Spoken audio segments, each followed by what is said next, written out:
আসসালামু আলাইকুম সুপ্রিয় দর্শক শ্রোতা। আজকে আপনাদেরকে যে বিষয়ে আমি জানাবো সেটা হচ্ছে, আজকে আমরা আমাদের এলাকার বড় একটি হাট, পাঁচবিবি হাট থেকে গরু কেনার উদ্দেশ্য গিয়ে দুইটা গরু কিনতে পারছি। আজকে আবহাওয়াটা ছিল খুব খারাপ, এই কারণে হাটে খুব একটা গরু ওঠে নাই। তারপরে আমরা দুইটা গরু কিনে নিয়ে এসেছি। তার মধ্যে হচ্ছে একটা গরুটার বয়স 8 দাঁত।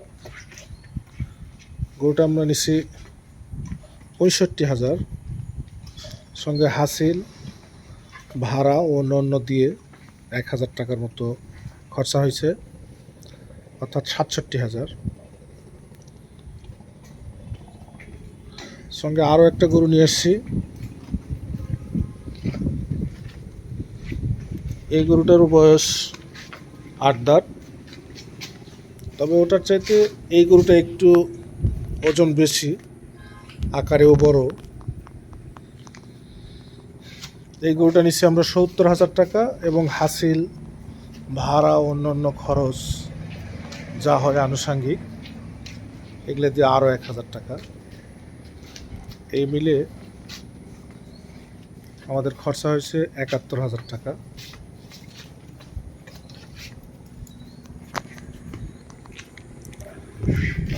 তাহলে আপনারা বলতে পারেন যে গত হাটে আমরা যে গরুগুলো নিয়ে আসলাম 2 দাঁত বা দাঁত নাই, এখনও দাঁত হয় নাই, এই ধরনের গরু, কিন্তু আজকে 8 দাঁত গরু নিয়ে এলাম কেন?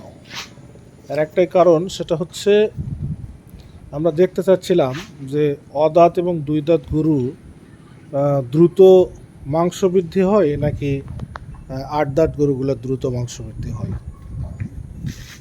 এটা পরীক্ষা করার জন্য আমরা 2টা গরু 8 দাঁত নিছি। আসলে আমাদের গরু তো আরও অনেক গরু আসবে, এই 2টা গরু পরীক্ষামূলক ফার্মে রাখতেছি যে কত দ্রুত এটার ওটার মধ্যে তফাৎ কি আছে। তবে একটা বিষয়, আজকে যে 2টা গরু নিছি আমরা, একটা গরুর ওলান থেকে দুধ অটোমেটিক পড়ে যাচ্ছে। তো আমরা একটা গরু দহন করে দেখব আসলে কি পরিমাণে দুধ হয় গরুটা থেকে।